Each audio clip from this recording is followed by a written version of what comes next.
పవన్ కళ్యాణ్ గారిని విమర్శించడం కూడా జరిగింది. దాన్ని దృష్టిలో పెట్టుకొని కక్షపూరితంగా అతన్ని అరెస్ట్ చేయాలని ప్రభుత్వం వచ్చిన దగ్గర నుంచి కూడా ప్రయత్నం చేస్తున్నారు.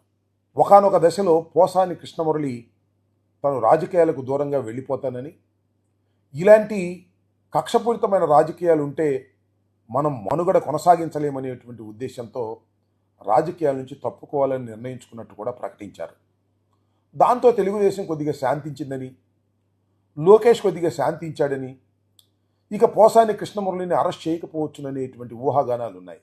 ఆ ఊహాగానాలన్నింటినీ కూడా పటాపంచలు చేస్తూ నిన్న రాత్రి ఆయన్ని హఠాత్తుగా ఇంటికి వెళ్ళి అరెస్ట్ చేశారు.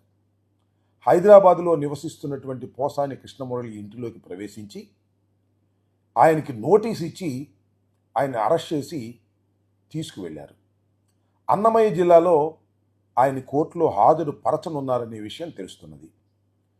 సడన్గా ఒక కంప్లైంట్ తీసుకున్నారు. ఆ కంప్లైంట్ 20వ తారీఖున 22వ తారీఖున రిజిస్టర్ చేశారు. ఇమీడియట్గా హైదరాబాద్ వచ్చారు, అరెస్ట్ చేశారు, తీసుకువెళ్ళిపోయారు. ఇలాంటి పరిస్థితులు కొనసాగుతూ ఉన్నాయి. ఎవరినైతే అరెస్ట్ చేయాలనుకుంటారో వారి మీద ఒక కంప్లైంట్ ఇప్పించడం, ఆ పోలీస్ స్టేషన్లో రిజిస్టర్ చేయటం, రిజిస్టర్ చేసిన వెంటనే పోలీసులు బయలుదేరి వచ్చి ఆయన అరెస్ట్ చేయటం, అరెస్ట్ చేసి కోర్టులో ప్రొడ్యూస్ చేసి బెయిల్ రాకోకుండా నివారించే కార్యక్రమం చేయటం, నెలల తరబడి జైల్లో అట్టిపెట్టేటటువంటి కార్యక్రమం చేయటం అనేది గత 9 మాసాల నుంచి జరుగుతున్నటువంటి వ్యవహారం.